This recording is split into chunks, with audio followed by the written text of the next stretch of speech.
Thank you all for joining us. We are really pleased to have this opportunity to meet with you and that you're taking the time out of your busy day to join us.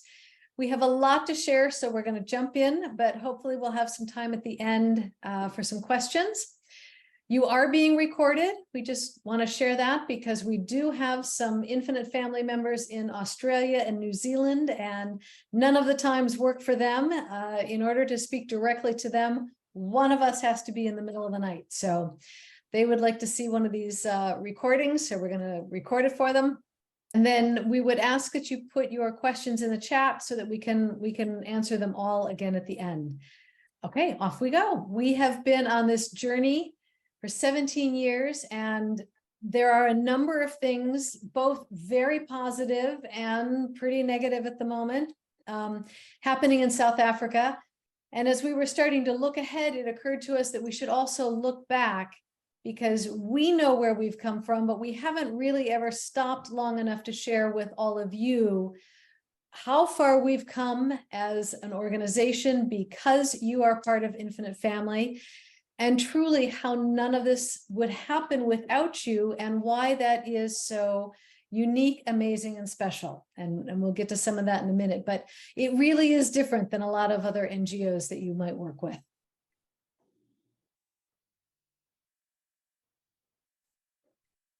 So in the last 17 years, we've put computers and internet in several different communities, I think 7 or 8.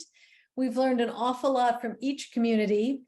Infinite Family is not like a 2-week soccer camp or a summer program, sports or theater or something like that with teens.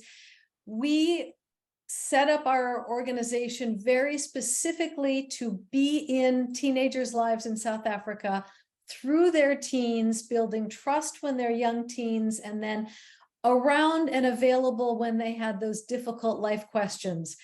And we also knew that we were an outside source of motivation and inspiration to break the regular status quo of kids dropping out of school in South Africa before they finish 12th grade.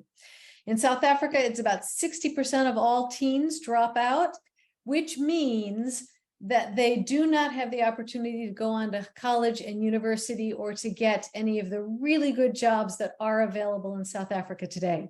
So since we've started, we have been an important part of over 1,300 teens' lives in South Africa. Our average is being involved with a teen about 2.5 years, which is 2.5 times longer than most mentoring programs in the US. And some of our teens have been mentored for up to a decade. So that's meaning the majority of them, because we always have new students every year, the majority of them are somewhere in the 3, 4, 5-year range. You'll also hear some stories in a little bit about teens that we had to stop working with for reasons that were not very happy, but you'll hear about that from Zoe, but that have come back and are back in their mentors' lives. And those are really wonderful too. We have organized more than 41,000 video calls like this since we began. When COVID started and everybody moved their business relationships and their family and friend relationships online onto Zoom, we had already done 36,000 of these calls. So that means we've learned a lot. We know a lot about how to make them work, and we know what conditions on the ground make it very, very difficult to make them work. And you'll hear again more about that and why that matters in a little bit. During COVID, our Infinite Family allowed us to pivot in 3 very important ways. We couldn't do our weekly video calls with our teens, but you allowed us to change the way we worked with teens so that we could be part of their lives every single day, twice a day. So we sent them activities in the morning that could keep them intellectually engaged, things they could work on to build skills. And then in the afternoon, we sent them physical exercise to keep them moving and the blood pumping and not losing kind of the agility that they had while they were locked down in very small spaces. The other thing you did was you quickly answered the call The feeding programs where our teens are at the schools and the NGOs quickly ran out of everything during COVID. And our Infinite Family organized themselves, and we did multiple rounds of feeding programs, and we provided 60,000 meals. To me, that is phenomenal, particularly given that we'd never been a feeding program before. So thank you to all of you. That was a really big lift. And at our staff calls every week, when somebody does something over and above what's expected or solves a particularly tough problem, we give them a hats off. So we'd like to start right now and give you all a hats off for pivoting and really, really coming to the most basic needs of our teens. Also, at the end of COVID, you helped us prove that teens can go to work and go to school at the same time, right in the townships, using the computers in the Launchpad to go to college and university. We don't know of any other organization that is doing that, because the way college and university works in South Africa is you get accepted into a university and you have to go there.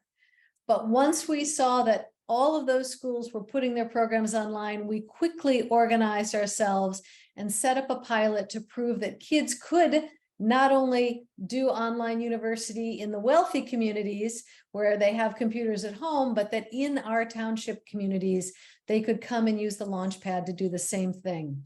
And they've been doing that very successfully. So thank you very much. And you're helping us talk to organizations like NSFAS, which is the National Student Scholarship Organization that funds most of the students to go away to college and university.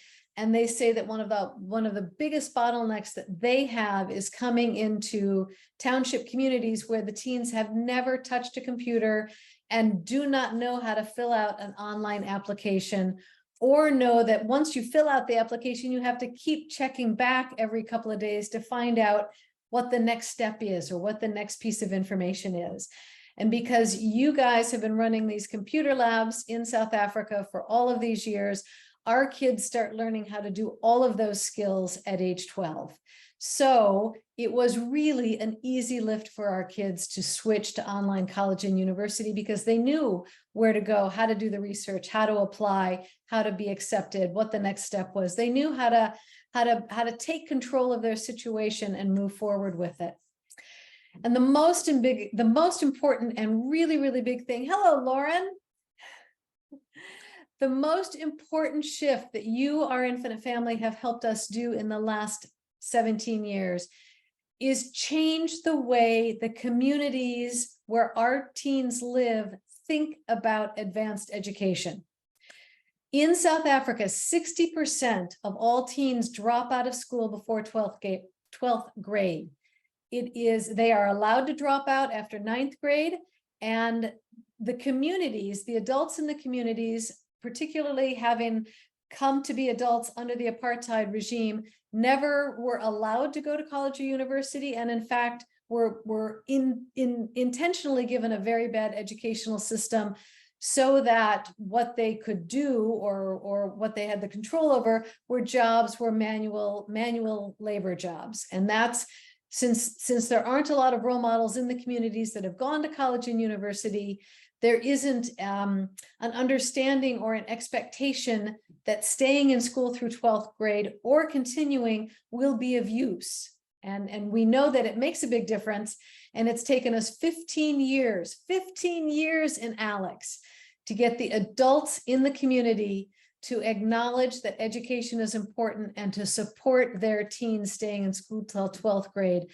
That is an enormous lift. And it is because our Infinite Family has been working on this for so long, and finally we've shown why it matters and how it works. And these adults now understand that if their students just make it through 12th grade, they will double their income.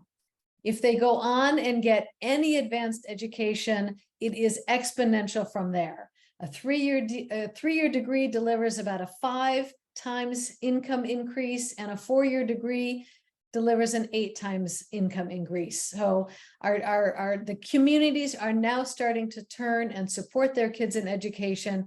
And that is a really, really, really big deal. So thank you. Thank you all. And now Zuleika is going to tell you some stories about some of our alums.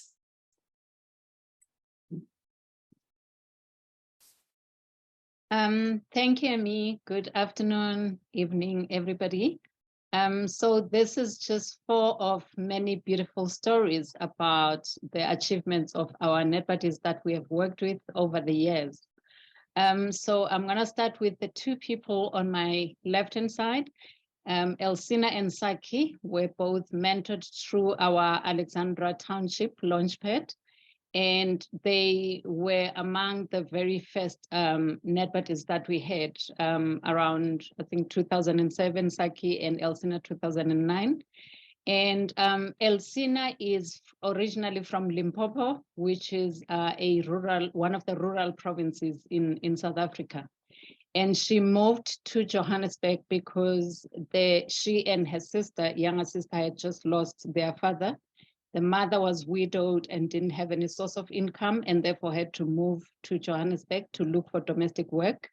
They lived in Alexandra in a shack, which is almost how a lot of people live in Alex.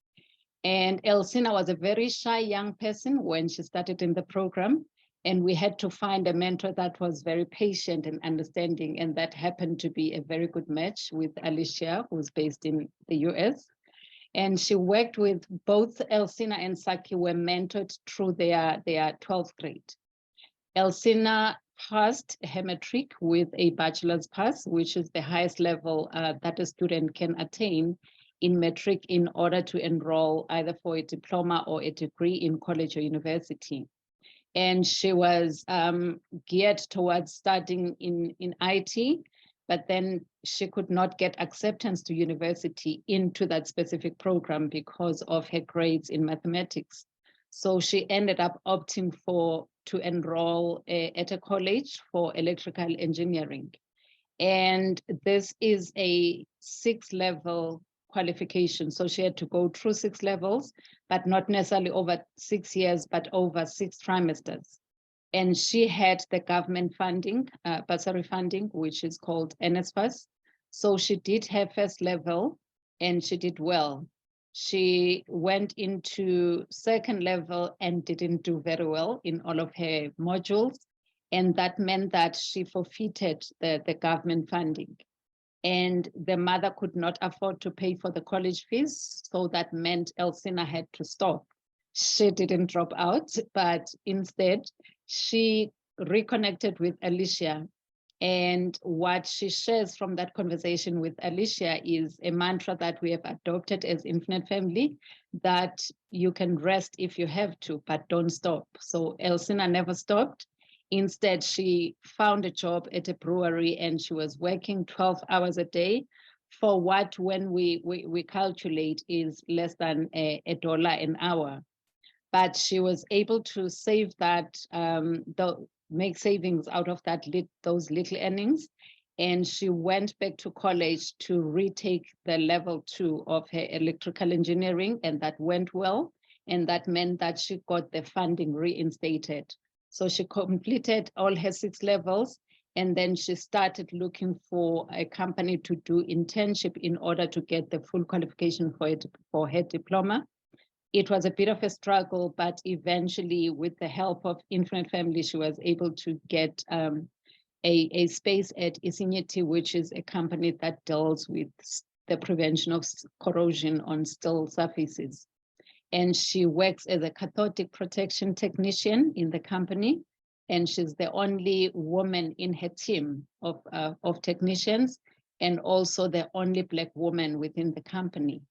And she travels a lot throughout the country and throughout Africa as a whole. So sometimes she takes meetings or calls.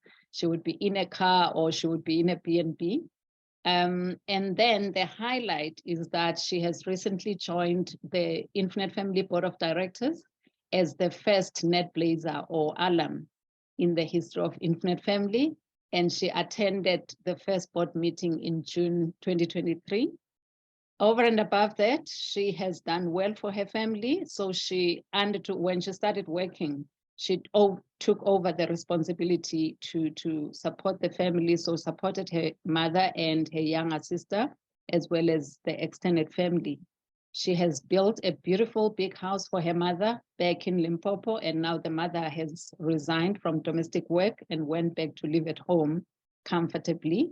She has a car of her own, and she is married and working towards getting a house for her new family outside of Alexandra. They still lived in Alexandra because she had to prioritize the family. And she also still goes back to Alex when she has time to the launchpad to talk to the younger Nepalese as a role model. Saki, also from Alex, was mentored through matric like Elsina, and he also did well in his matric year. But unfortunately, unlike Elsina, he wasn't able to go into college or university directly because of family responsibilities. He had to find a job to take care of his mother and younger brothers, which is what we see in some of the families of the Nepalese, that it's not always straight from high school into college or university. Sometimes it's got to be a job first and then find their way back into developing themselves further. So Saki was a big basketball player. He was very focused on basketball. And what he shares with us when he shares his journey in the mentoring program is that the very first session when he spoke to the video mentor was also based in the US, is that Susan told him right away that it's great that you're doing well in basketball, but we have to have you focus on your studies, and which is how he got to do well in his matric. And he has worked for 2 logistics companies in his career span, UPS and now FedEx. And he has taken several courses in terms of skills development, even though he didn't stop to go to college, but he was starting part-time. And he works as a clearance team leader at FedEx at the moment. He has achieved a lot as well. He's bought a house for himself outside Alex in one of the suburbs in Johannesburg East.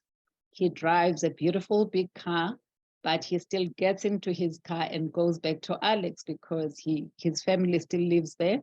But he also undertakes to, whenever he has time, to go to the launchpad to motivate the younger Nepalese that you can live in Alex under difficult circumstances, but you can achieve your dreams if you stay focused. And then the other 2 young people were mentored through 2 of the sites that we closed because of very difficult circumstances, not because we hated the kids or didn't want to work in those communities. Colin was mentored through our Mpumalanga launchpad, and then Katlego in the Northwest.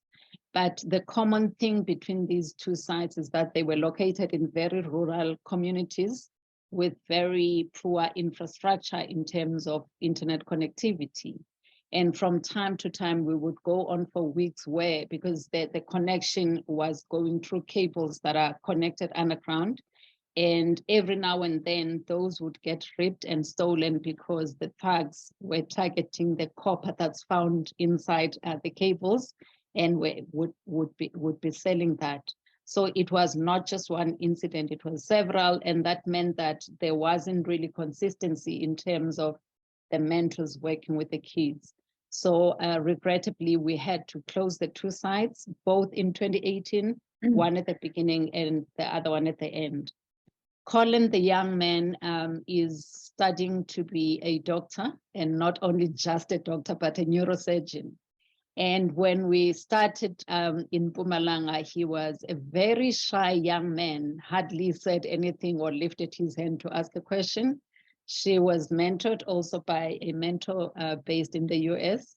And unfortunately, he wasn't mentored through his matric year because we closed the site before he got into 12th grade. But he continued to do well, and he was able to get entry into Stellenbosch University, which is one of the top universities in South Africa. He found his way back to Infinite Family because in 2020, he was already at university, and he went into his EasyNet profile and was able to locate his video mentor, and that's how we reconnected with him. And then last year, in one of Amy's trips to South Africa, we were in Cape Town, and Amy went to meet him in person. And he actually shared a very interesting story in terms of what motivated the choice for neurosurgery. And I always like Amy to be the one to share the story because, you know, it was shared directly with her.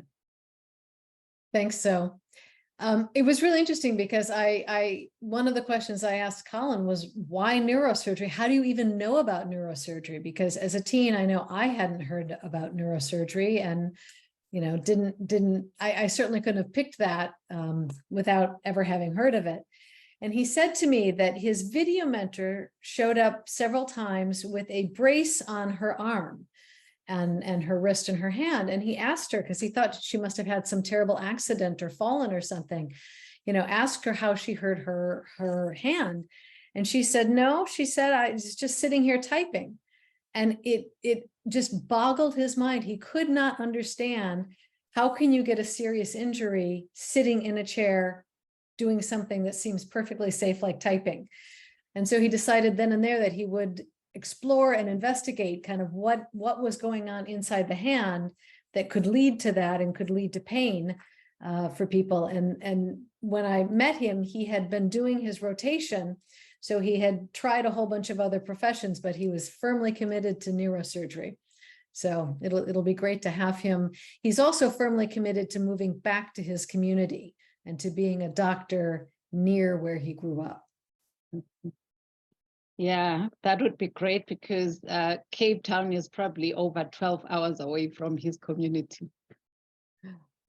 So last but not least, Katlego, the young woman, is a recent graduate. So she just graduated her 3-year degree in social sciences. She was at Taurapulana High School in the Northwest, where we had the site. And she actually was in her 12th grade the year that we closed the site. So she was fortunately mentored through a matric.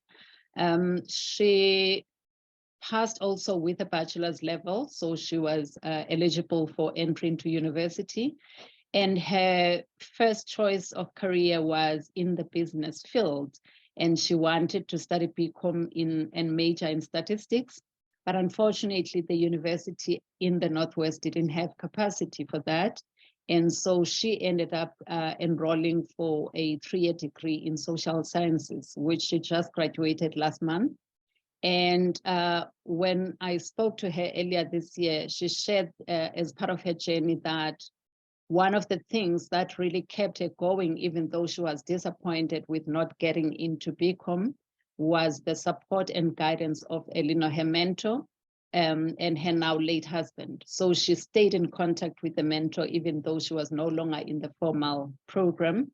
And she reached out to us earlier this year via WhatsApp first to say, you know, this is me, and I have, you know, finished my junior degree, and I have moved to Johannesburg, and I would just like to thank Infinite Family. I'm not quoting her verbatim, but she had a lot of good things to say, and that we may underestimate the value of what we do, but all of the lessons that she took from working with a video mentor have carried her through difficult times, because she highlighted some of the challenges when she got into university, the culture shock from high school into tertiary, where you are 90%, as she said, responsible for the work that you do. And, you know, all of the social anxiety that comes with it and a lot of other pressures. But because she had worked with her mentor and, you know, she had learned how to navigate difficult circumstances, she was able to sail through it. And she has now moved to Johannesburg and doing her honors degree now in demography and population studies, which will help her try and track back to her preferred field, which is statistics. So, you know, as I said, these are just few of many beautiful stories. But the one thing I just like to highlight is that, particularly for new video mentors like Tensai, that you might not, you know, at this point, see the value of what you're doing. The kids sometimes are very shy. They hardly say a word. It's sometimes yes and no. But, you know, like Colin, that's how he was. But look at him now, a neurosurgeon in the making. So do not underestimate the value of what we're doing. And we are really grateful, to the entire Infinite Family community, as Amy has said, because without all of the supporters, the donors, and the video mentors, we wouldn't be able to tell these stories and many more that we're still building along the way.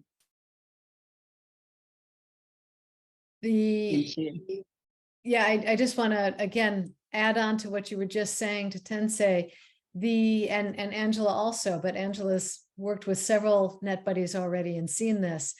One of the things that touched me that Kat Leho sent in her WhatsApp messages to Zoleka was that she watched a bunch of her peers at university really, really struggle with all of the things that Zoleka was talking about, the pressures, the anxiety, the having to do everything yourself and set your own schedule and overcome difficulties that you had never seen anybody overcome before. But she knew she could handle it because she had worked with her video mentor and already come through a number of very serious traumatic challenges, a lot of tough things as a kid. And because of that, she knew she could handle whatever came at her, and she felt in a much stronger position than her peers. And that was really interesting. And that's pretty amazing for a young woman to recognize quite so, while still in the situation and not further out of it. So your NetBuddies may not know even how much it will matter to them until later either.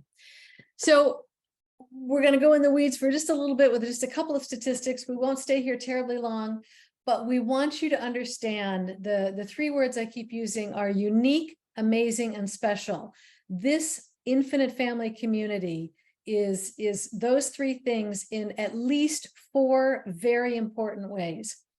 The first is that you have been with us on this vision since the very beginning and have stayed committed over an extended period of time.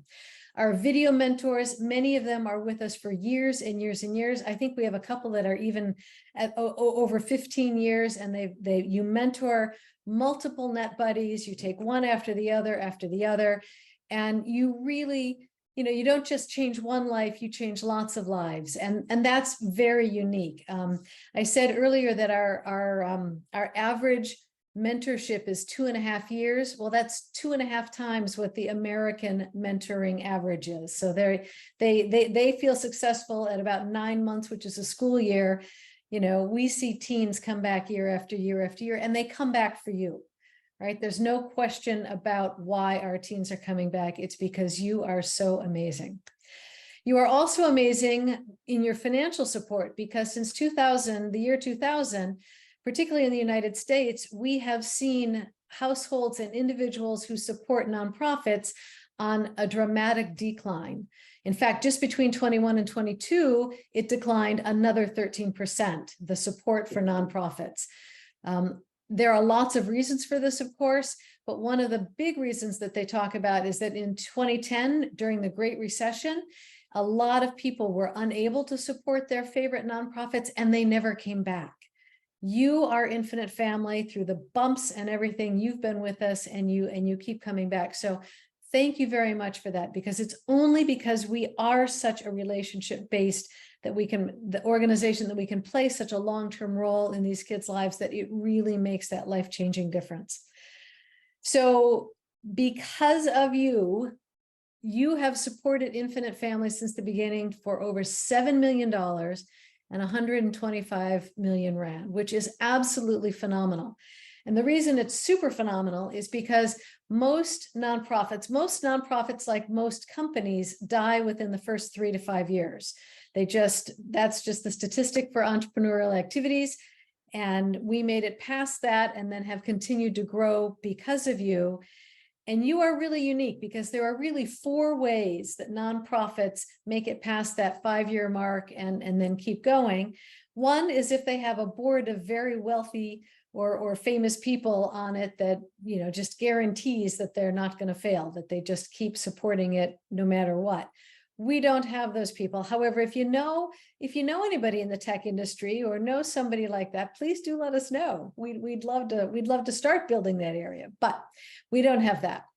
We don't have government support, and that's also another big lever for a lot of nonprofits, especially nonprofits who are doing social services work, like in South Africa, the Department of Social Welfare. Again, Infinite Family is not supported by South African government or the US government. The third way nonprofits are supported is through a shared affiliation.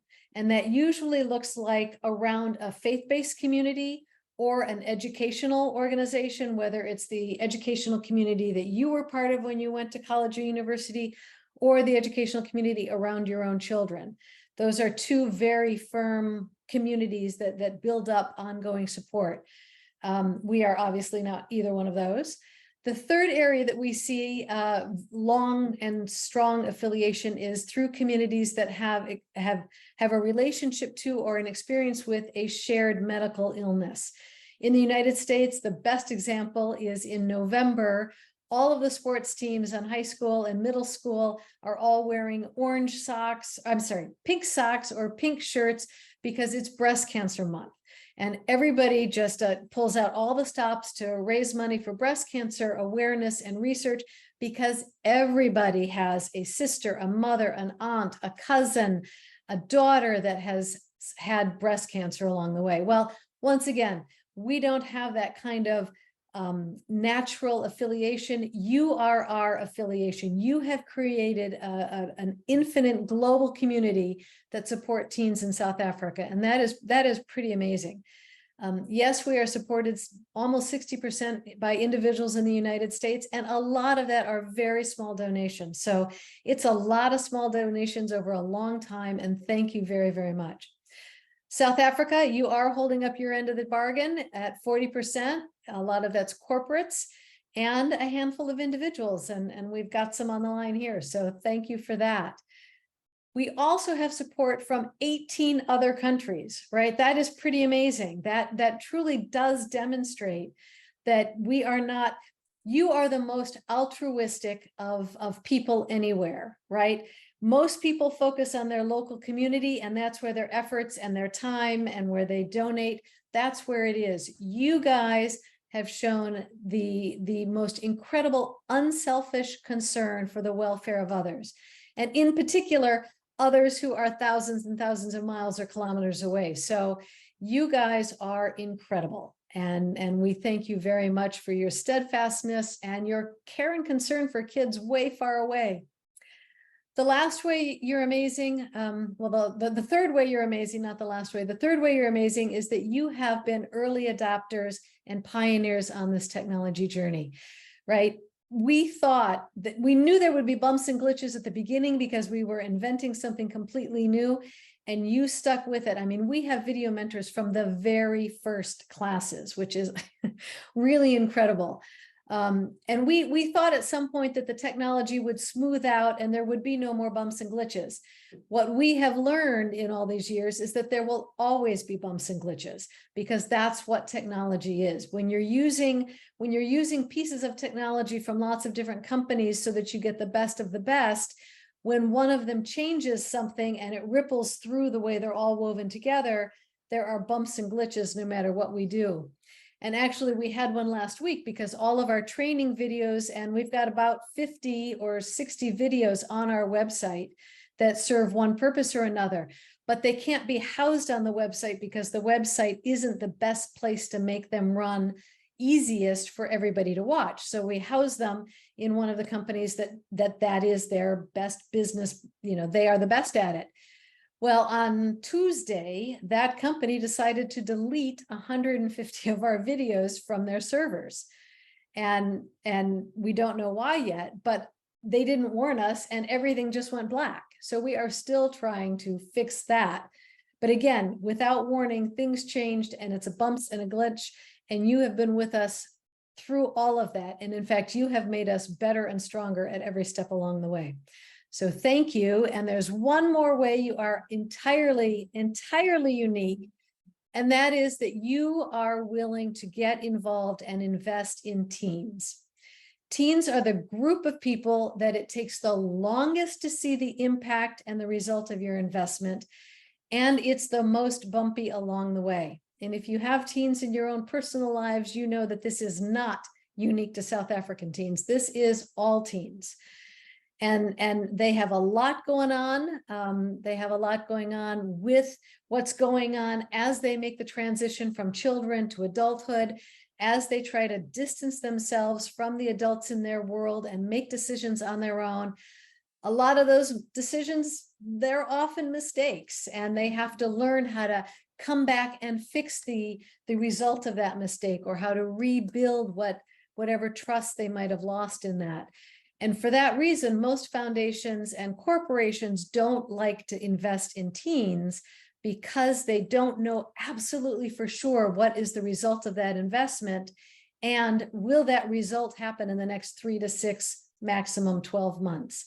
And we know with teens that no, you start investing them when they're 12, 13, 14, and 10 years later, you see the result of that. And this community is incredibly unique, because you have made that a priority and you have stuck with it. You have stayed committed.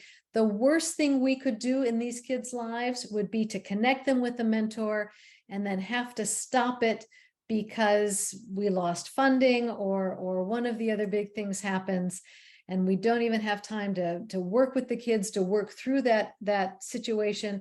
But you have never let that happen. You have been with these kids, and as you can see, they're now coming back and sharing the great success that they're having. So one last time, thank you very much. And we'd like to say that some of these teens wanted to be part of this. When they heard that we were going to be talking with all of you, they wanted to share their own message. Hey guys, what do you think of our infant family? So that's for all of you, and we hope when you get the play from this video that you'll look at that anytime you question how important you are in the life, in the world, in the community of Infinite Family, and most importantly in our kids' lives. Sometimes you can't see what the daily impact of your investments in Infinite Family are. Certainly you can see it when you have your video calls, but a lot of people aren't involved in video calls. And so we wanted to share with you what, on a daily basis, kind of why does it matter that we have these launch pads open, lit, running, battery backups in there so that they can work even during load shedding. We'll talk about load shedding in a minute. But in 2007, when we set up our first computers and internet in Alexandra, we were the only computers and internet that those teens had access to. Sadly enough, we still are. So when a teacher is trying to teach a classroom of 50 or 60 kids and they don't quite get through the lesson, everybody else just doesn't get that teaching. Our students can come to the Launchpad, they can log on. We've got the entire South African curricula in the Ezumdeni net. They can log on, they can look at it, they can look at the teacher's notes even for what they were supposed to be teaching, and then they can work with it with their video mentor and work through the exercises and finish their homework. So without you and without those Launchpads being open every day, 6 days a week, they wouldn't be able to come and do all of that. They wouldn't get the extra information. They wouldn't be able to do the outside research. They wouldn't be able to finish their homework and have it in a safe place where they could come back to it. They wouldn't be building the workplace skills that are part of our program when they're a NetBuddy. They have to write a blog every week. They have to send emails every week. And all of that is so that they can practice and get comfortable using English in different ways. So they can talk it, they can speak it, they can write it. Their video mentors, our team corrects their English. By the time they get into advanced education or into the workplace, they are really comfortable with what some of those requirements are. They're really comfortable in knowing that they have to go online and find the information that they're going to need, that they have to stay on top of their emails, that they have to look for information from other people. And that's happening every single day because you make it possible. You keep those Launchpads there and clean and safe and healthy and well lit, and it works really well. So on an everyday basis, there's a huge thank you from South Africa. Why does really matter in load shedding? Several of you are from South Africa on the call, and several of you aren't. let me give you just a quick description. Load shedding is the nice way that the monopoly power company lets South Africans know that they're going to just cut power for 2 to 4 hours up to 3 times a day. So 8 to 12 hours a day, our South Africa team and everyone else does not have electricity. That both makes life really, really difficult, and it makes it really dangerous. So where do you cook if you can't turn on the stove or have some other source of heating to cook? You're cooking outside, and they're doing these open fires to cook in communities that were made for, say, 150,000 people, like in Alex, that now have 1.5 million people living in them. So open fires are incredibly dangerous. And once an open fire starts to spread in the shacks, boy, it just keeps going. It's very deadly. It's very awful. And because of the monopoly and not having power, it is even more dangerous than normal. It's also more expensive. And I hope you'll hear from Puleng a little later, because she describes the challenges better than anybody. But inflation is hitting our whole team in South Africa really hard, and all of our costs are much higher than they've ever been before, and we know they aren't coming back down. So this is a situation that is going to continue happening for the next 3 to 5 years, we think. It is a situation where we repeat Elsina and Alicia all the time: rest if you must, but don't stop. And we're not about to, because we know that this will end at some point, or at least we are incredibly confident that it will, for several reasons. And a couple of those reasons are that things are different than they used to be. And one of the main differences in South Africa is that for the first time ever, the government is allowing the monopoly energy supplier to work with private industry. They're opening it up so that private industry can build their own sources of electricity instead of buying it from the monopoly. So that's a huge shift. And so we're seeing wind farms and solar panel farms sprouting up all over the place. They're coming online. All of these little dots on the right side of your screen, those are all projects and areas that are kicking off projects or under tender review to start new projects. But because government is now working with private industry is sending experts into Eskom to help them with the failing plants that they have. The Eskom is being allowed to buy electricity and to use solar panels when before they were entirely fossil fuel based. So these are really big shifts in the way South Africa runs its infrastructure. And we've seen South Africa rise to the challenge before. In Cape Town several years ago, for a long time, they were saying it's almost day zero. Day zero is in 2 months, 1 month, 3 weeks. Day zero is coming when there will be no water coming out of the taps, no water when you turn it on. Day zero never came.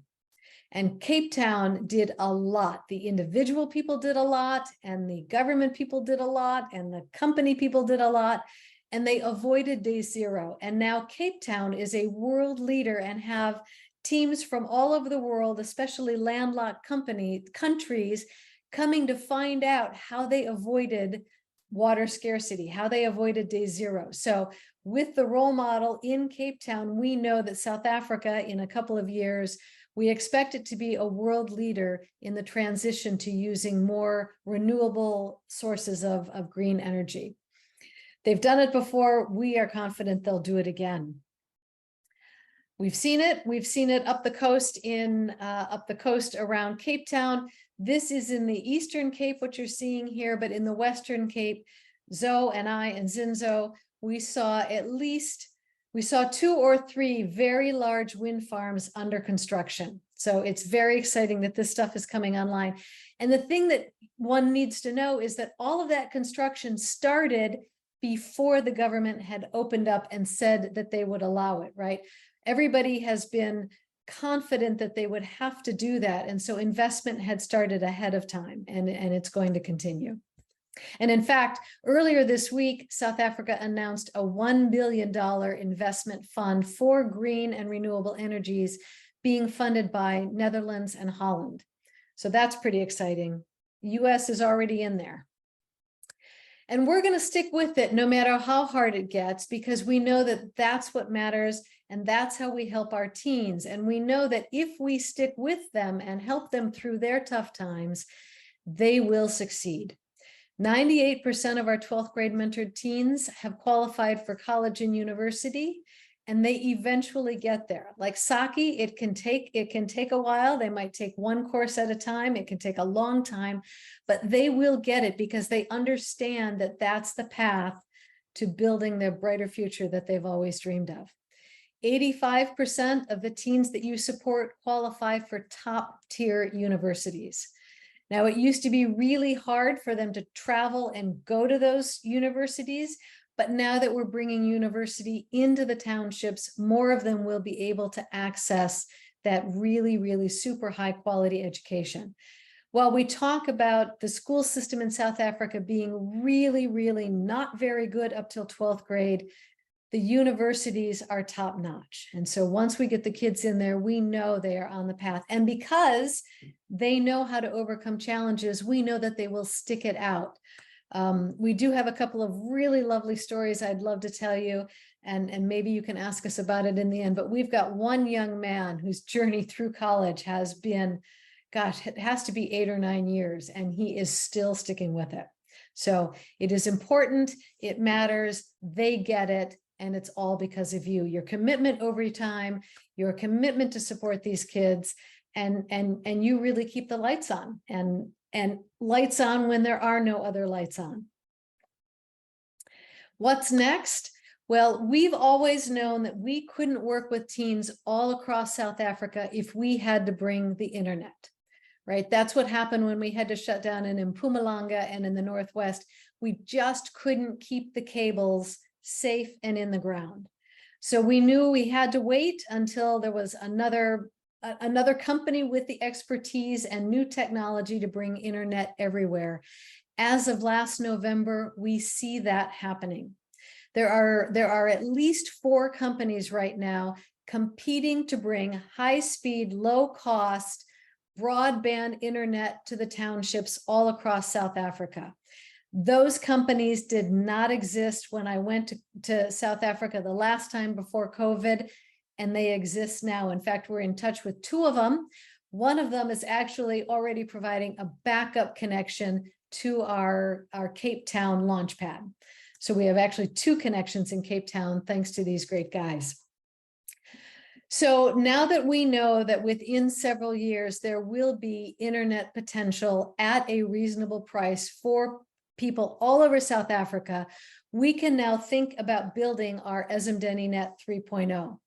The Ezimdeni Net, Ezimdeni means all about family in Zulu. It's what we've called the way we connect with our kids since the very, very first. And the Ezimdeni Net that we use right now was absolutely cutting edge technology 10 or 12 years ago when we created it. It is not cutting edge technology right now. And we need a lot of upgrades, and we want to do a lot more with our teens than we could do, than was even possible at that time.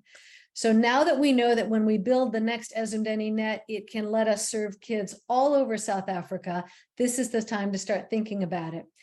There are 2 main things I want to say that this new Ezimdeni Net will be built to let us do.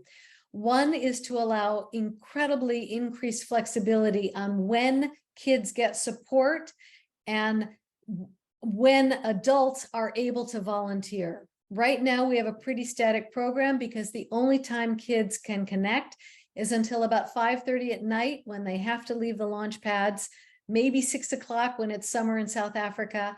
They have to leave the launch pads then because it's too dangerous any later than that for them to walk home. That means they are done accessing the internet. They are done, being able to look things up and get information and have new resources. With the Ezimdeni Net, when they can log on with low-cost, high-speed broadband afterwards, like after dinner, when they're doing their homework at 8:30 or 9:30 at night, if they have trouble with an algebra problem, if they want to practice giving a speech that they have to give in class the next day, if they want help on a resume or preparing for a job interview, kids will be able to log on. And if we have adults anywhere in the world, they might not be full-time mentors, but they will be vetted and trained. And we will be able to connect them if they have 20 minutes or 30 minutes to help a student with that one question that they need answered right now to move forward. And that will be really great. It will just provide so much more flexibility and so much more information sharing and so much more moving forward as these kids prepare for their brighter futures. The second thing that the new EsmDeniNet will do, it will let us partner with a lot of organizations that provide mental health resources in many different ways. Right now, following COVID, we all know that everybody has had mental health struggles and has been looking for additional support. But our kids went into COVID having had a lifetime of trauma, loss, and living in conditions of of poverty and violence that create a specific kind of stress that they carry with them all the time, which is called toxic stress. So our kids needed more mental health resources before COVID, and they will really be able to benefit from everything we'll be able to bring in from other partners through our cultivated, curated, gated community in the internet. So that's what's coming next for us. But we can't do that until we finish building the team on the ground that we've started in South Africa. We've always said that we would move positions and jobs to South Africa. When we started, we had more Americans working in the organization than South Africans.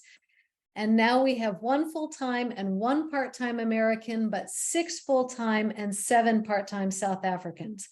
Those are good jobs that you, our Infinite family, have both created and supported, and those are families that you are keeping moving forward in their own right as they also help our net buddies. But we need to build it out a little further. We need a little, we know all the positions we need. So if you want to know more about that, please contact me. We'll share everything that you need. And we have ideas for every group that is part of our Infinite family on very little lifts that you could do to help us get to the next level. So please contact me. Let me know you're interested, and we'll share some of these ideas. Some of the really fun ones are for the mentors. So please don't be shy. We have little steps you can do that really add up to a huge lift. As you can see, you are all of the pieces that have created the big lift that we've done so far with Infinite Family. Let us give you one more hats off and really big thank you from all of us. You, our Infinite Family, are why this work takes place. It's why our kids go to college. And it's why each one of them that gets that good job supports many members of their family. I think it's usually an average of 6 or 7, but we've seen cases where it can go up to 15 family members, all supported by one net buddy that was convinced to stay in through high school, went to college or university, and did well. And they did well, they bought into it because of you. So thank you. I'm going to stop now, and I know we probably have some questions. And Christina, I'd like to ask you to jump in as well and share maybe a little bit about your own journey as one of our pioneer net buddies, who is now a net blazer and runs all of our new mentorship activities with Miriam. Okay. No, hi everybody. Especially Amy that came in a bit late. I think when I started with Infinite Family, it was hard in a way that after I was introduced to working with computers and I had to speak English, which was kind of foreign for me because where I lived in the township, I wasn't exposed to those two things, computers and English. And I was connected with somebody in New York, Liz, or Elizabeth DeVito. And, you know, she was there, was excited to have a mentor in the US. But now there's this thing, the language barrier, right? And I think the thing that helped at first was the smiles between her and I. And she was there, hi, Grace, you know, hi, Liz. And we were smiling. And, you know, I had so much to share with Liz at the time. But it wasn't coming out because of the language barrier, obviously. And I think in some way she saw that. And, you know, I started kind of like teaching her my home language, which is Sesotho. And she would bring in things like sites where we would both learn English, bring books for us to read together in the conference room. And in no time, I think I saw that this was helping me, right?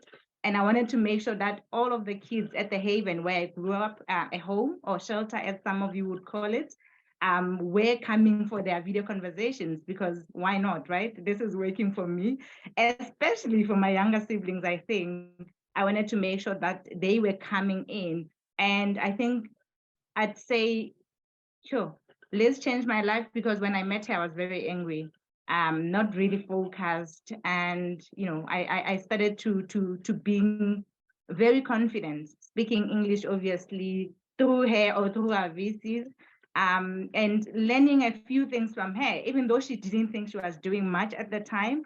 I started to learn that, you know, once you commit for something, like the 30 minutes that we did a week, this was something, right? You commit and you honor that commitment. It's little, it's something that somebody can view as little, but it's huge, because some of us maybe are used to adults that are gone in our lives, that are going without telling us where they're going, or adults that we're not even supposed to question where they're going. And so this was one adult that was there every week. When she wasn't going to be there, she'd let me know or call or do something. And so that's one of the things that I took from Liz. And so in that way, she became a role model and became somebody I wanted to be, you know. And so being at Infinite Family is all because of Liz, I'd say.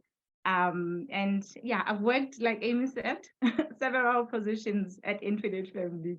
But I'm currently the program coordinator, and my responsibility is working with new mentor recruits, for training as well as vetting, you know, making sure that the new people are taken care of. Thanks, Chrissy.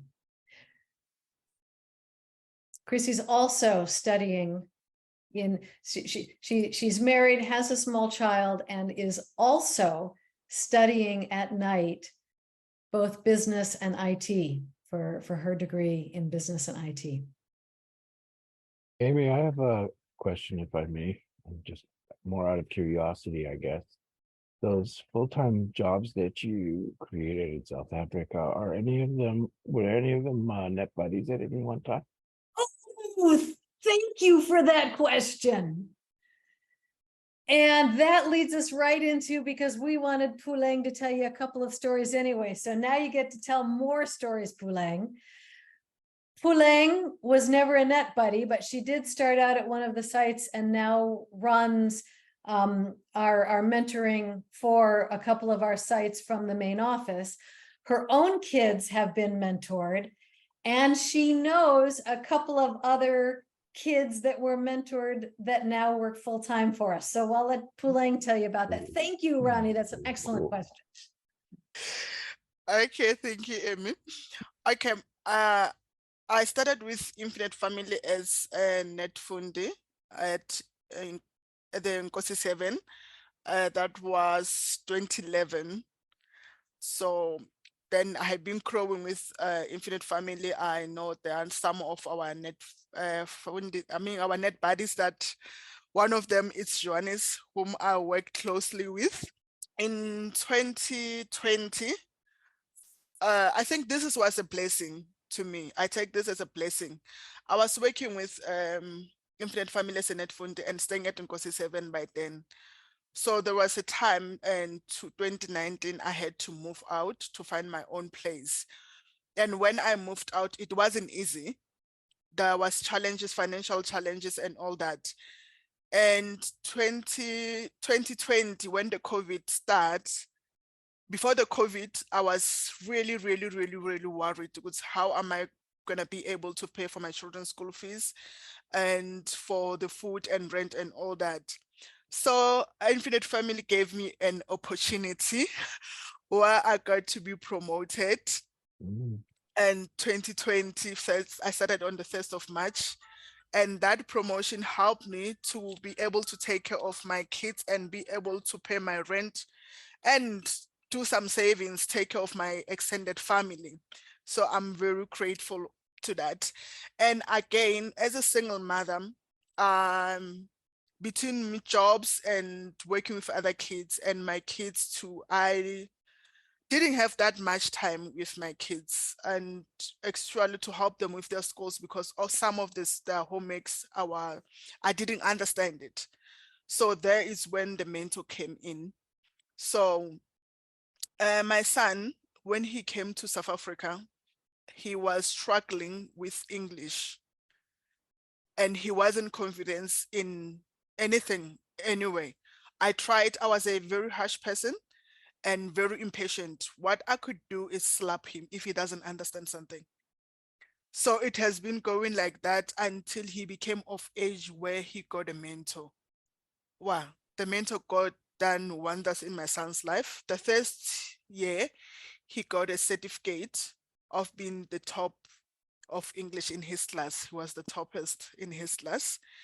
And after that, he started doing well and he started being like more motivating towards me. Like he could like sometimes when I speak English, it's like, no, mama, this is how you put the words, this is how you do it.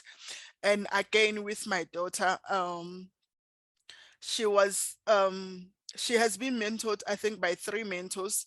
Her first mentor I didn't last because of after I moved out of Nkosi 7, my connection at home, it was very horrible. So they were not able, and she was traveling a long journey from school and was get home late. So she wasn't able to meet with her mentor. So the second mentor, because of school, she didn't last. So she got her third mentor. And this, it has been depressing for me because I have been trying since she lost her father. I've been trying to cheer her up. She has been isolating herself from others, not talking to anyone. But with this mentor that she got now, she's very happy.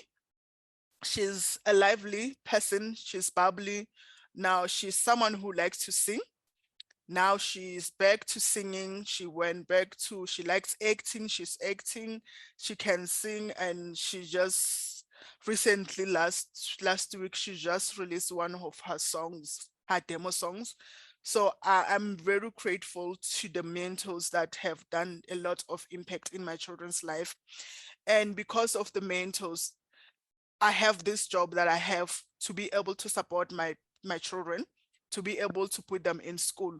The support that you give us, as I'm going to talk as a parent, not as an employee, the support that we get the support that we get from Infinite Family as a single mother, I am really grateful. It helps me to be able to juggle around because there is someone that I know that my kids trust and they can talk to. Because us as Black people, our kids are not able to open up with us because we are very strict people. We throw the line. So they have the mentors that they can talk to them about anything, because my son, as old as he is, he cannot come to me and tell me I'm having a problem. There is this girl that I saw that I'm having a crush on. He doesn't discuss those things with me because he'll get a hot slap. You're still young for that. So they're able to go to their mentors and the mentors will guide them, no, in this way, because in a better way that I can do it. Because I will be harsh, the mentor will be more listening and more patient and will be able to guide them. And some of the advice I have noticed that my kids get from their mentors, if there is something that is with their friends, they always guide their friends about that. And some of them, their friends always ask, we don't know this thing of a mentor. What is that? Then they will explain, my mentor is this, and this is how I get the mentor and all that. So the advice that they get to their mentors, they are able to give them to their friends, or I can say to the community. So I am very grateful for the mentors. I am very grateful for this program because it has taught me a lot. I have learned a lot. And as I grow up too, I didn't know how to use a computer because in my country, I don't remember seeing one. So as I came to South Africa, I saw a computer. I fell in love with a computer, and I was given this opportunity to be able to know a bit of computer and to help myself. And again, Infinite Family have given me confidence in speaking English. I was a very person. When I speak, I'll look at the person next to me. I was like, okay, what am I supposed to say now?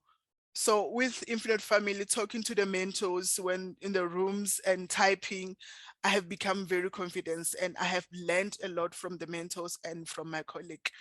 So thank you so much. Boy, I just learned things I didn't know. Thank you, Puleng. Thank you. Puleng's a real go-getter. Thank you, Amy. We are thrilled to have her on the team. Well, if there's no more questions, we'll say have a nice afternoon, and you always know how to reach us, right? Yes. Amy.stokes@infinitefamily.org, zoleka.petsy@infinitefamily.org, puleng.makanya@infinite. It's kind of easy to remember. Yes. Thank you all. Thank Bye, you everyone. all. Thank you for all you Thank you. do. Bye-bye. Bye. Bye. Bye, everyone. Bye, everyone.